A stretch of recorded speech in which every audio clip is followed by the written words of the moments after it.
Всем привет! Сейчас покажу, как сделать первую бомбочку из серии, которую я назвала «Сладости осени».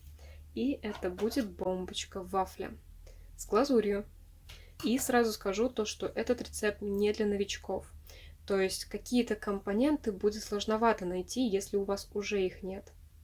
Но в любом случае основа рецепта – это сода и лимонная кислота. Я всегда рекомендую перемалывать лимонную кислоту, но не использовать для этого кофемолку, то есть лучше блендер подойдет, либо покупать уже молотую.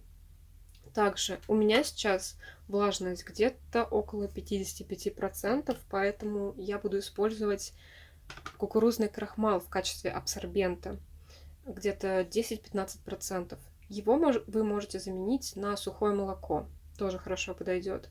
И я не буду использовать воду вообще ни в каком виде в этом рецепте, потому что ее и так достаточно в воздухе. Для удобства я добавлю масло. Я буду использовать масло лесного ореха, но на самом деле лучше взять еще какое-нибудь более стабильное масло. Например, масло жожоба прекрасно подойдет, или рафинированное масло макадамии, или рафинированное масло миндальных косточек тоже великолепно подойдет. Также я буду использовать вот такую отдушку. Это английская отдушка тоффи вафли, что-то такое, но мне кажется, вот запах идеально подходит для теста.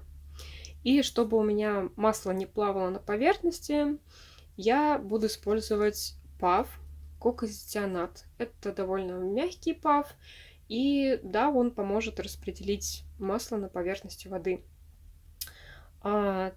Также вы можете заменить этот пав на любой другой сухой пав, который у вас есть, возможно, или на полисорбат Twin 80 или 20. Тоже отлично подойдет, но пены будет меньше. И также я буду использовать жирорастворимые красители, желтый, оранжевый и синий. Опять же, если вы используете жирорастворимые красители, нужно либо пав добавлять, либо твин, иначе все останется на вашей ванне и теле. По ингредиентам все. Итак, для начала нам потребуется 150 грамм соды. Все рецепты есть в описании, и я постараюсь там написать в ложках, сколько это, вот в таких пластиковых. Но лучше, конечно, использовать электронные весы. Я соду просеиваю всегда, чтобы не было комочков. Чтобы она сильно не пылила, можно вот так как бы ее проталкивать внутрь.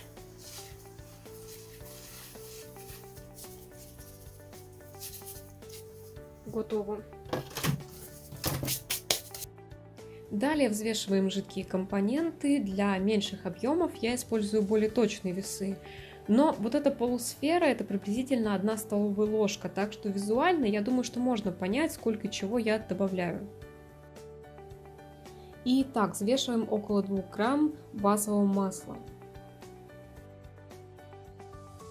Затем где-то 1,5 грамма отдушки. Но здесь вы, конечно, можете увеличить либо уменьшить количество ароматического масла в зависимости от того, какое масло вы взяли. Далее я добавляю в сухую смесь жирорастворимые красители. В основном я буду использовать оранжевый и желтый, но также добавлю совсем немного синего. Он сделает оттенок менее насыщенным. И вот сейчас хочу добавить небольшое замечание. Если вы не хотите, чтобы финальный цвет воды у вас был желтый, либо желто-оранжевый, то есть у вас какие-то странные ассоциации с этим связаны, то, во-первых, вы можете в конце уже, когда смесь полностью готова, с лимонной кислотой, отделить небольшое количество смеси и так довольно насыщенно окрасить ее красным красителем, либо ярко-розовым красителем. И в конце, когда мы будем уже формировать бомбочку, да, то есть уже форму будем трамбовать все, в серединку, так чтобы по краям не было видно, мы добавляем вот эту окрашенную красным смесь. И затем снова закрываем обычной основной массой.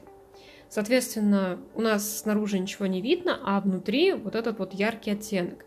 И в итоге можно получить таким образом приятный оранжевый цвет воды. И второй вариант – это использование косметического перламутра. То есть мы можем взять, например, золотой косметический перламутр, мало того, что он, в принципе, сам по себе добавит определенный цвет, да, то есть можно добавлять меньше красителя в этом случае, и в итоге вода получится не просто желтая, а золотисто-перламутрового цвета, что, мне кажется, довольно интересно тоже выглядит.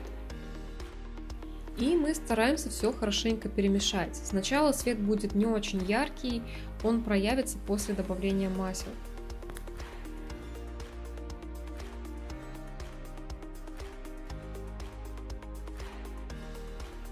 Далее я добавляю масла и все хорошенько перемешиваю.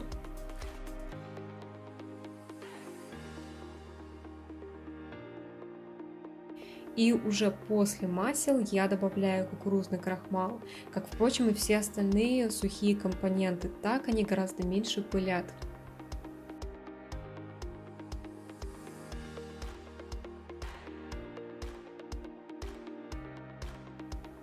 Далее я взвешиваю сухой пав кокоизодианат около 1 грамма.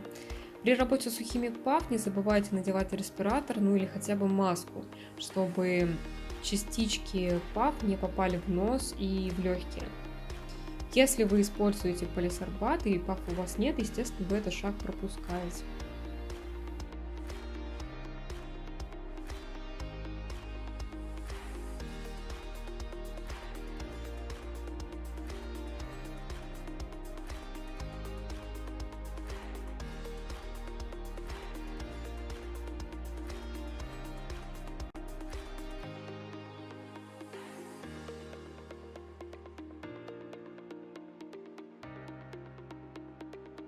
Далее добавляем 75 грамм молотой лимонной кислоты.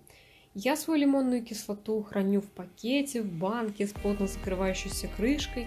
Вообще, чем меньше контактов с окружающим, тем более влажным воздухом будет, тем лучше.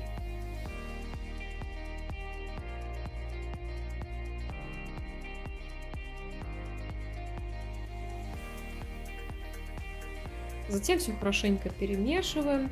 И после добавления лимонки обычно смесь становится более светлой. После этого вы можете добавить еще красителя сухого жирорастворимого и в итоге добиться оптимального по насыщенности цвета. Хорошая смесь в итоге должна комковаться. Комкуется она не за счет влаги, а за счет содержания в ней масел. Если смесь слишком сухая и она рассыпается, стоит добавить больше масел. Далее берем формочку и начинаем ее заполнять. Я сверху придавливаю все ладошкой и потом снимаю излишки, например, ножом или какой-нибудь палочкой. Поскольку бомбочка еще очень хрупкая и может развалиться при перемещении, я использую вот такую подставку пластиковую, на нее перекладываю бомбочку и вот прям на ней сушу.